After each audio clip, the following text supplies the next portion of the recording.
बाळ जेव्हा घाबरलेलं असतं तेव्हा ते आईकडे धावत जातं, परंतु बाळ जेव्हा संकटात असतं तेव्हा आई त्याच्याकडे धावत जात असते. पिता आणि पुत्र आणि पवित्र आत्मा त्यांच्या नावे. ख्रिस्ताठाईमाच्या प्रिय बंधू भगिनीनो, दोघांचं लग्न झालं, सुखाचा संसार सुरू झाला. एक दिवस बाळाची चाहूल लागली, दोघांना खूप आनंद झाला. नातेवाईकांमध्ये बातमी पसरली की लवकरच एक बाळ आपल्या कुटुंबामध्ये येणार आहे. आणि व्यवस्थितपणे तिचे 9 महिने भरले, व्यवस्थितपणे प्रसूती झाली. परंतु दुर्दैवाची गोष्ट की बाळ दिव्यांग होतं.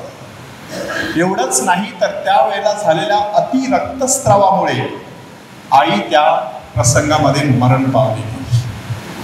दिव्यांग बाळ घेऊन हा माणूस आता जीवन जगायला सुरुवात करतो. त्या बाळाची काळजी घेण्यासाठी एक दाई नेमली जाते. ती दाई जणू काही त्याची आई बनते, त्याला खूप चांगल्या प्रकारे लहानाचं मोठं करते. आणि एक दिवस तिच्या मनामध्ये उदात्त असा विचार येतो की आपणच ह्या बाळाची आई बनलं तर. आणि त्याने देखील मोठ्या मनाने तिचा स्वीकार केला. साध्या गरीब कुटुंबातून आलेली ती बाई तिचा स्वीकार केलेला आहे. एक बाळ आपल्या घरामध्ये आहे, दिव्यांग अशा प्रकारचं हे बाळ. आणि मग आता दोघांचा संसार पुन्हा एकदा सुरू झाला. जणू काही पुन्हा एकदा त्यांच्या जीवनामध्ये वसंत ऋतू फुलला. आणि पुन्हा एकदा एक चांगली गोड बातमी की तिच्या पोटी देखील गर्भ राहिलेला आहे. नातेवाईकामध्ये पुन्हा एकदा उत्साहाचं वातावरण पसरलं. सर्वांना वाटू लागलं की एक दिव्यांग बाळ घरामध्ये आहे, आता दुसरं एक सुंदर असं बाळ घरामध्ये येणार आहे आणि त्या घरामध्ये आनंदी आनंद पसरणार आहे. बाळ जन्माला आलं आणि सर्वांना आश्चर्याचा धक्का बसावा अशी ती घटना. ते बाळ सुद्धा दिव्यांग होतं. काही नातेवाईकांनी नाकं मुरडली. शेजारी पाजारांनी काही काही शब्द उच्चारायला सुरुवात केली. कशासाठी केलं होतं एवढा सगळा खटाटोप? होतं ते बरं होतं ना? अशा प्रकारे त्याला टोचायला सुरुवात केली. तो बिचारा दुःखी अंतकरणाने मान खाली घालून सगळीकडे फिरायचा. परंतु तिच्या चेहऱ्याकडे बघितल्यानंतर मात्र तशा प्रकारे कुठल्याही प्रकारची उदासीनतेची भावना दिसत नाही.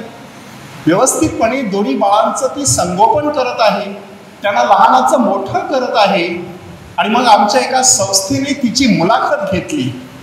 28 डिसेंबरचा तो दिवस, निष्कलंक बालकांचा, निष्पाप निरागस पवित्र बालकांचा तो दिवस.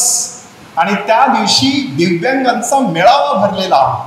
आणि त्या मेळाव्यामध्ये त्या स्त्रीने साक्ष किती सुंदर दिली बघा. ती सांगते की ह्या बाळाच्या जन्मामुळे माझ्या जीवनात 2 गोष्टी घडल्या. पहिली गोष्ट घडली म्हणजे मी आई झाले. मला आई करण्याचा मान ह्या मुलाने मला दिलेला आहे. आयुष्यभर मी त्याचा ऋणी राहणार आहे आणि त्यासाठी त्याच्याकरिता जे काही करावं लागेल ते मला करायचं आहे. आणि दुसरी अत्यंत महत्त्वाची गोष्ट त्या बाईने सांगितली की ह्या दुसऱ्या बाळाची काळजी घेण्यासाठी परमेश्वर मला अगोदरच तयार करत होता, कारण पहिलं बाळ दिव्यांग होतं. त्या बाळाची नुसती मी दाई होते, आता मी त्याची सुद्धा आई झालेली आहे. म्हणून मला कुठल्याही प्रकारे उदासीन वाटत नाही, कुठल्याही प्रकारे दुःख वाटत नाही. उलट ह्या जीवनाच्या वेलीवरती ही वेदनेची फुलं जी उमललेली आहेत ती मी आनंदाने हृदयाशी कवटाळलेली आहे. म्हणून माझ्या चेहऱ्यावरती हे हास्य फुललेलं आहे. वर वर पाहता एका साध्या बाईचा हा अनुभव, परंतु अशाच प्रकारचा अनुभव पवित्र मरियेचा सुद्धा. संपूर्ण ख्रिस्त सभा कशा पद्धतीने आपल्याला ह्या प्रायश्चित्त काळाची तयारी करते बघा. आपण प्रायश्चित्त काळ हा आध्यात्मिक वसंत ऋतू आहे, हा मुख्य विषय डोळ्यासमोर घेऊन गेले काही दिवस चिंतन मनन करत आलेलो आहोत. ह्या आध्यात्मिक जीवनाचा आदर्श असेल तर ती पवित्र मरिया. म्हणून ह्या संपूर्ण काळाची जी सुरुवात होत असते प्रभू येशू ख्रिस्ताच्या मोहाच्या द्वारे, आणि ह्या काळाचा उच्चांक गाठला जाणार आहे प्रभू येशू ख्रिस्ताच्या दुःख सहनाद्वारे, क्रुसावरील त्याच्या मरणाद्वारे. म्हणून पोप जॉन पॉल दुसरे किती सुंदर म्हणतात बघा. पोप जॉन पॉल दुसरे म्हणतात की तुमच्या आध्यात्मिक जीवनाचा दर्जा कसा आहे, तुम्ही खरोखरच किती मनापासून आध्यात्मिक जीवन जगता, हे जर खरोखर तपासून पाहायचं असेल तर त्यासाठी पवित्र मरियेच्या जीवनाकडे पहा, प्रभू येशू ख्रिस्ताच्या जीवनाकडे पहा. की जी व्यक्ती मोहामध्ये टिकून राहते, जी व्यक्ती दुःखामध्ये टिकून राहत असते, अशीच व्यक्ती खऱ्या अर्थाने आध्यात्मिक दृष्ट्या परिपक्व झालेली असते. माऊलीच्या जीवनाकडे पाहिल्यानंतर आपल्याला देखील तशाच प्रकारचा अनुभव येतो. माऊलीच्या जीवनामध्ये सुखदुःखांची सगळी घटना घडत राहिली. सगळ्याच घटना फक्त दुःखाच्या होत्या असं नाही, सुखदुःखाच्या उभ्या आडव्या धाग्याने जणू काही तिचं संपूर्ण जीवन विणलेलं होतं. की आपल्याला वर वर वाटतं ही साधी एक नाझरेतची कुमारिका, पण 14, 15, 16व्या वर्षी स्वर्गातील एक देवदूत येतो आणि तिच्या जीवनामध्ये एक मोठा आध्यात्मिक वसंत ऋतू सुरू होतो. की साधी आपल्यासारखी हाडामांसाची स्त्री परमेश्वराने निवडलेली आहे साक्षात त्याच्या पुत्राची आई होण्यासाठी. म्हणजे आनंदापासून सुरुवात झाली आणि कळस सुद्धा कशाने गाठला गेलेला आहे, सदेह स्वर्गात घेतली गेल्यानंतर संपूर्ण जगासमोर स्वर्ग आणि पृथ्वीची राणी म्हणून ती गौरविली गेलेली आहे. अशा प्रकारे सुखदुःखाच्या उभ्या आडव्या धाग्यांद्वारे तिचं संपूर्ण जीवन विणलं गेलेलं आहे. आणि म्हणून आजच्या दिवशी जरी आपण तिच्या 7 दुःखांवरती चिंतन करत असलो तरी त्याची पार्श्वभूमी मात्र परमेश्वराची दिव्य अशी योजना. त्या दिव्य योजनेच्या पार्श्वभूमीवरती तिच्या दुःखाला प्राप्त झालेला अर्थ, माणसाच्या जीवनाला अर्थ प्राप्त कधी होत असतो, एका उदात्त अशा ध्येयाने माणूस जेव्हा ते दुःख सहन करत असतो. म्हणून माऊलीने जी सगळी दुःखे सहन केली आहेत ती दुःखे केवळ तिच्या दुर्लक्ष केल्यामुळे म्हणा किंवा तिने दुर्लक्ष करून आपल्या जीवनामध्ये निष्काळजीपणा केल्यामुळे नव्हे, तर माऊलीने ही दुःखे सहन केलेली आहेत केवळ आणि केवळ जगाच्या तारणासाठी. आपला स्वतःचा पुत्र अशा प्रकारे दुःख सहन करत आहे. त्या पार्श्वभूमीवर माऊली सुद्धा दुःखाच्या भट्टीतून तावून सुलाखून निघून जाते. माऊलीची 7 दुःखे, त्या प्रत्येक दुःखामध्ये माऊलीने आपणा सर्वांसाठी एक चिंतन जणू काही सोडलेलं आहे. पहिलंच दुःख की बाळाला मंदिरामध्ये समर्पित करण्यासाठी ती जेरुसलेम ह्या ठिकाणी निघून जाते. सोबत योसेफ आहे आणि मग तिथे गेल्यानंतर शिमोन नावाचा संदेष्टा. बायबल अभ्यासकांच्या मते त्यावेळेला शिमोनाचं वय 120 वर्षाचं होतं आणि परमेश्वराने त्याला सांगितलेलं होतं की प्रभूच्या ख्रिस्ताला पाहिल्याशिवाय तुला मरण येणार नाही. त्या पार्श्वभूमीवरती त्या ठिकाणी पवित्र मरिया आणि योसेफ बाळाला घेऊन आलेले आहेत. मंदिरामध्ये आता त्याचं समर्पण करायचं आहे. त्यांच्या शुद्धीकरणाचे 40 दिवस भरलेले आहेत. त्या पार्श्वभूमीवरती बाळाचं समर्पण करण्यासाठी आणण्यात आलेलं आहे.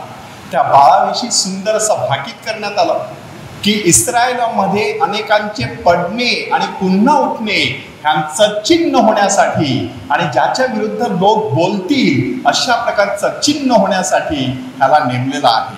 परंतु तुझ्या हृदयातून दुःखाची तरवार भोसकून जाईल. आणि पवित्र मरियेने ते शब्द ऐकले. तुम्ही सहज विचार करा, छोट्या बाळाला घेऊन तुम्ही एखाद्या मोठ्या माणसाचा आशीर्वाद घेण्यासाठी गेलेले आहात.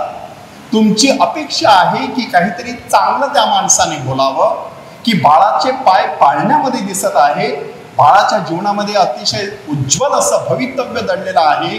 तुम्ही देखील फार भाग्यवान आहात की अशा प्रकारचं बालक तुमच्या हातामध्ये आलेला आहे. अशी चांगली विचार बोलण्याऐवजी ह्या ठिकाणी तो संदेशा काय सांगत आहे, तुझ्या हृदयातून दुःखाची तरवार आरपार भोसकून जाणार आहे. माऊलीची त्यावेळेला अवस्था काय झालेली असेल, परंतु पवित्र मरियेने नक्की त्यावेळेला काय केलेलं आहे. पवित्र मरियेने ह्या सगळ्या गोष्टी आपल्या अंतःकरणामध्ये ठेवलेल्या आहेत. त्याद्वारे एक महत्वाचा मंत्र दिलेला आहे.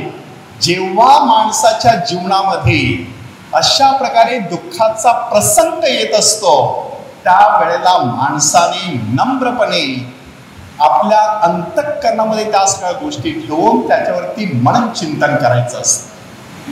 परमेश्वराची योजना संपूर्णपणे माणसाला समजेलच असं नाही, परंतु ती योजना एकदा माणसाने स्वीकारली की त्या योजनेचे एक एक पदर जणू काही परमेश्वर उघड करून माणसाला दाखवत असतो. म्हणून हे पहिलं दुःख आपल्याला काय सांगत आहे की परमेश्वराची योजना अगदी मनापासून स्वीकारण्याकरता माणसाने सतत तयार राहायचं असतं. पवित्र मरियेचं दुसरं दुःख की इजिप्त देशामध्ये त्यांना पलायन करावं लागलेलं आहे. प्रसंग कसा आहे बघा की 3 मागी लोक बाळाच्या दर्शनासाठी आले. बाळाचं दर्शन झालेलं आहे.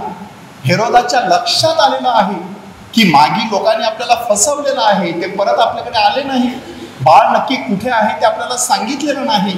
त्या बाळाची आता खांडोळी केली पाहिजे, त्यासाठी हेरोदाने तलवार उपसली. आणि त्या पार्श्वभूमीवरती परमेश्वराचा देवदूत योसेफाला स्वप्नात दर्शन देऊन सांगतो, बाळ आणि त्याची आई ह्यांना घेऊन रातोरात मिसर देशात पळून जा. आणि योसेफ उठला, बाळ आणि त्याची आई ह्यांना घेऊन मिसर देशामध्ये पळून गेलेला आहे. माऊली हा संपूर्ण प्रसंगामध्ये कुठल्याही प्रकारे कुरकुर करत नाही, तक्रार करत नाही, कुठल्याही प्रकारे अस्वस्थ झाल्यासारखी दिसत नाही. ती फक्त सहकार्य करत आहे. परमेश्वराच्या योजनेशी सहकार्य करायचं. परमेश्वर जे काही करत असतो ते आपल्या भल्यासाठीच असतं, हे काळजावरती माणसाने सतत कोरायचं असतं. की जर ह्या क्षणाला मला माझ्या देशातून निघून जावं लागत असेल, इजिप्त सारख्या भयंकर अशी पार्श्वभूमी असलेल्या, चुकीचा असा इतिहास असलेल्या अशा देशामध्ये मला पाठवत असेल, तर परमेश्वराची माझ्यासाठी, माझ्या पतीसाठी, माझ्या बाळासाठी काहीतरी उदात्त योजना असली पाहिजे असं पवित्र मरियम मानते. आणि योसेफाची जी कृती आहे त्या कृतीवरती पोप फ्रान्सिस यांनी एक खास परिपत्रक लिहिलेलं आहे. पात्रिस कोर्दे म्हणजे हृदय, पात्रिस म्हणजे वडिलांचं हृदय कसं असतं हे त्या ठिकाणी दाखवून दिलेलं आहे की हे वडील काय करतात, बाळ आणि त्याची आई ह्यांना घेऊन सुरक्षित स्थळी निघून जातात. धोका आहे हे समजल्यानंतर बापाने कसं वागायचं ते आपल्याला संत योसेफने त्या ठिकाणी दाखवून दिलेलं आहे. पण पोप फ्रान्सिस एक पाऊल पुढे जाऊन काय सांगतात बघा, बाळ आणि त्याची आई हीच योसेफाची खरी समृद्धी आणि संपत्ती होती. आणि मग ताबडतोब पोप महोदय आपल्याला एक प्रश्न विचारतात, तुमची संपत्ती कोणती आहे? तुमची संपत्ती बाळ आणि त्याची आई आहे का? बाळ म्हणजे प्रभू येशू ख्रिस्त, आई म्हणजे पवित्र मरिया. ह्या पृथ्वी तलावरती हीच आपली संपत्ती आहे. हे एकदा माणसाच्या लक्षात आलं की त्या संपत्तीसाठी, ती संपत्ती सुरक्षित ठेवण्यासाठी जे काही आपल्याला करता येईल ते माणसाने करत राहिलं पाहिजे.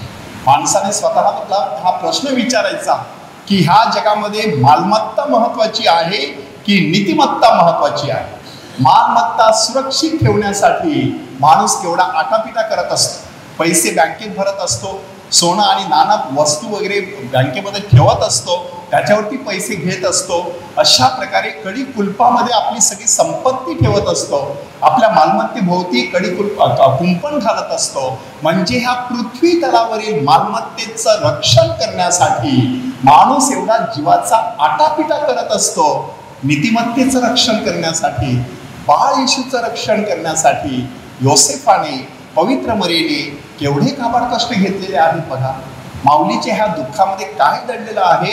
हद्दपार होण्याचं दुःख, स्वतःच्या देशातून बाहेर पडायचं. आणि ते पण कशासाठी? आपलाच एक राजा, यहुद्यांचा राजा हेरोद, तो आपल्या बाळाच्या जीवावर टपलेला आहे. अशा प्रकारे भळभळती जखम तिच्या काळजामध्ये घेऊन, आणि योसेफ यांनी देखील आपल्या काळजात घेऊन बाळाला सुरक्षित स्थळी नेलेला आहे. आज आपल्या बाळाला धोका आहे, आपल्या बाळांवरती चुकीचे संस्कार होत आहे. हातामध्ये जो मोबाईल आलेला आहे त्या मोबाईलच्या माध्यमातून चुकीचे संस्कार बाळावरती होण्याची शक्यता आहे. अशा वेळेला त्यांना संस्काराच्या इजिप्त देशामध्ये नेण्याची आपली जबाबदारी आहे. ती जबाबदारी पवित्र मरिया आणि संत योसेफ आणि इमानी इतबारे पार पाडलेली आहे, म्हणून ते बाळ आज विश्वाचा सम्राट बनलेला आहे. आपली मुलं देखील अशा प्रकारे उदात्त असं काहीतरी करू शकतात, मात्र त्यासाठी वेळीच त्यांचं असं रक्षण करणं गरजेचं असतं. त्यानंतर पवित्र मरीचं तिसरं दुःख, बाळ येशू देवळामध्ये हरवलेलं. हरवल्यानंतर माऊलीच्या काळजाचा ठोका चुकला. ते पहिल्या प्रथम कसं हरवलं याविषयी बायबल अभ्यासकांनी काही अभ्यास आपल्यासमोर सादर केलेला आहे. बायबल अभ्यासक काय सांगतात बघा, की जेरुसलेमच्या वारीला जात असताना पहिला पुरुषांचा गट, त्याच्या मागे स्त्रियांचा गट, मध्ये छोट्या मुलांचा गट, पुन्हा एकदा स्त्रियांचा गट आणि शेवटी पुरुषांचा गट, अशा क्रमाने ते वाटचाल करायचे. पायी प्रवास असायचा. सोबतीला कधी कधी गाढवं असायची, मुलांना म्हणा स्त्रियांना बसण्यासाठी, अशा प्रकारचा तो प्रवास असायचा. आणि त्या पार्श्वभूमीवरती आता योसेफ आहे पुरुषांच्या गटामध्ये, माऊली आहे स्त्रियांच्या गटामध्ये, बाळ येशू आहे मुलांच्या गटामध्ये, अशी त्यांची समजूत झाली. म्हणून ते एक दिवसांची वाट चालून गेले. संध्याकाळी जेवायला संपूर्ण कुटुंब एकत्र आलं, तेव्हा त्यांच्या लक्षात आलं येशू बाळ हरवलेला आहे. त्या क्षणाला माऊलीच्या काळजाचा ठोका चुकला. वाट एवढी बिकट की अशा प्रकारची योजना करण्यात आलेली, आणि आता परतीचा प्रवास करायचा फक्त दोघांनी. ते पण एक दिवसाची वाट संपलेली आहे, म्हणजे संध्याकाळ झालेली आहे. रात्रीच्या काळोखामध्ये प्रवास करायचा आहे. माऊली आणि संत योसेफ एकत्रितपणे तो प्रवास करू शकले, कारण जरी शरीराने येशू बाळ हरवलेलं असलं तरी देखील आध्यात्मिक दृष्ट्या येशू त्या दोघांच्या अंतःकरणात होता.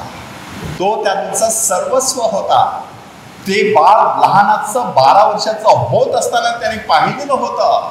त्याचं सामर्थ्य त्यांनी बालपणापासून अनुभवलेलं होतं, आणि म्हणूनच हे बाळ नक्कीच कुठेतरी सुरक्षित असेल अशा मोठ्या आशेने ते जेरुसलेम ह्या ठिकाणी परततात.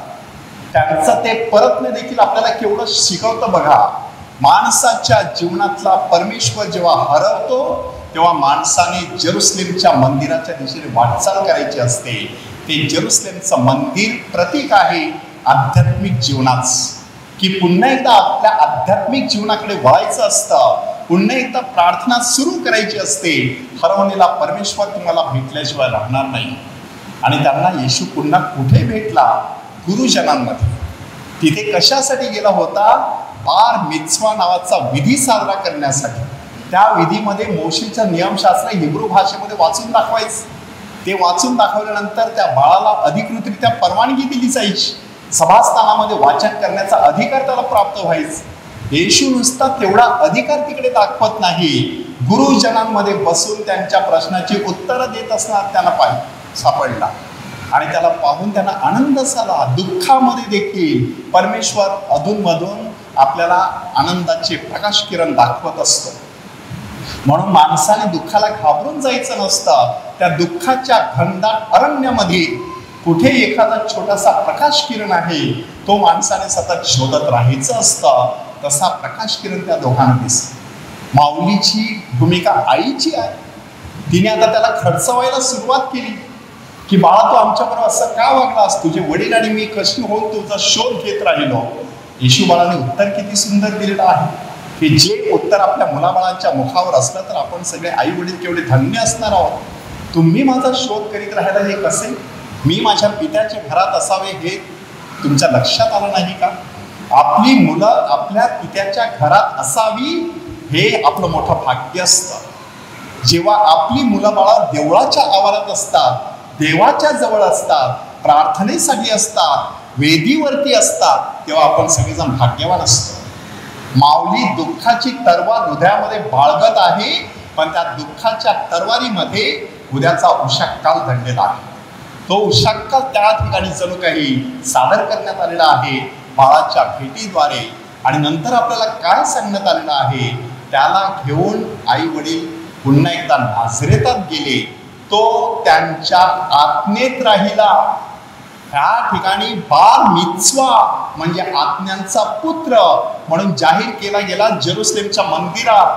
परंतु स्वतः देखील नम्र बनून, आज्ञाधारक बनून माऊलीच्या पदराखाली त्याने जीवन तो जगलेला. केवढं मोठं त्या माऊलीचं भाग्य असेल.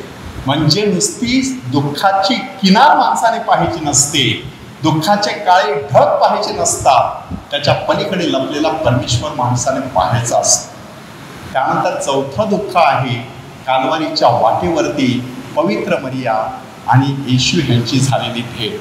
तुम्ही सहज विचार करा, माऊलीच्या कानामध्ये घुमत असलेले ते शब्द, त्याच्या राज्याचा अंत होणार नाही.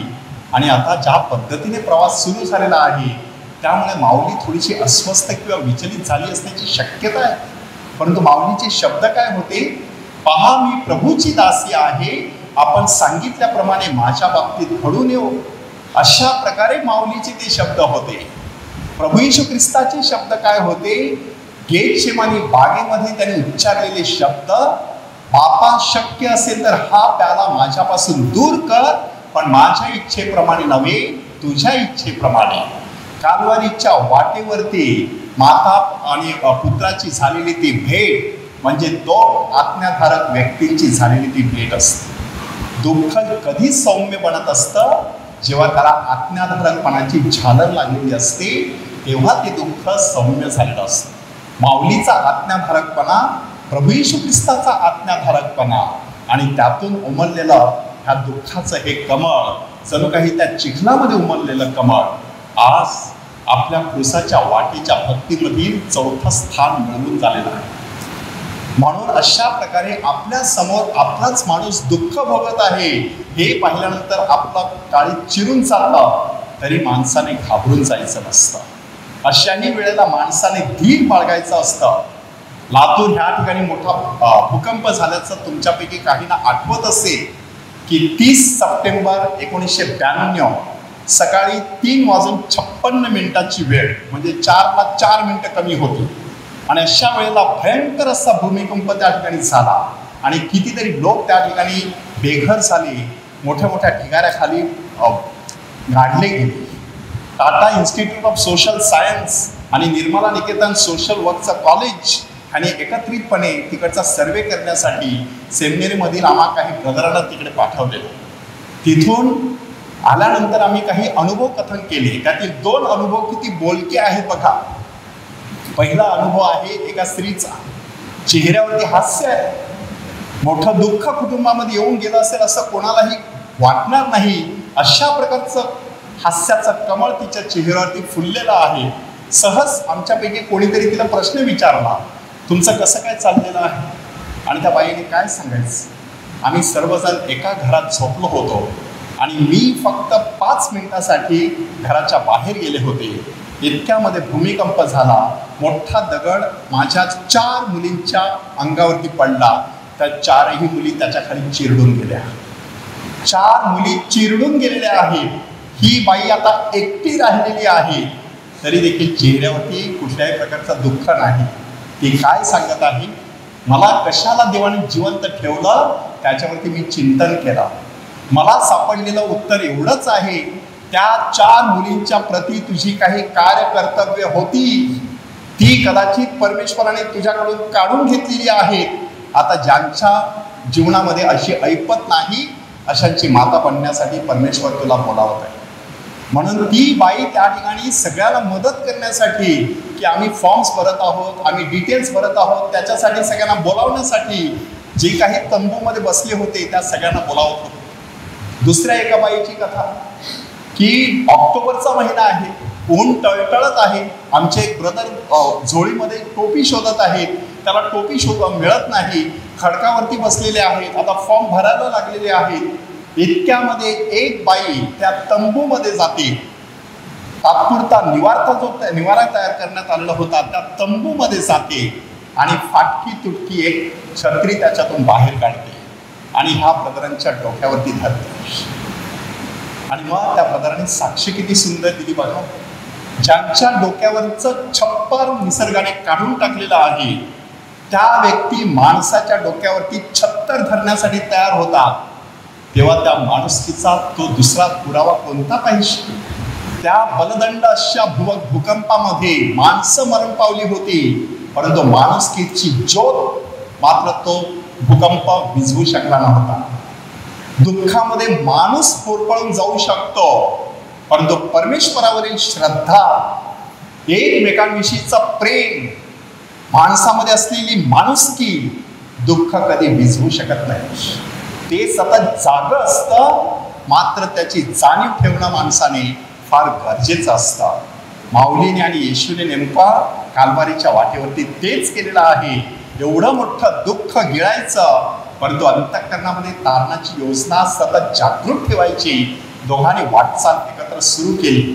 4थ्या स्थानापासून 14व्या स्थानापर्यंत 11 स्थानं पवित्र मरिया प्रभू येशू ख्रिस्ताबरोबर वाटचाल करते. आणि त्यानंतर शेवटची 3 दुःखे, अतिशय काळजाला घर पाडणारी अशी 3 दुःखे ती झेलते.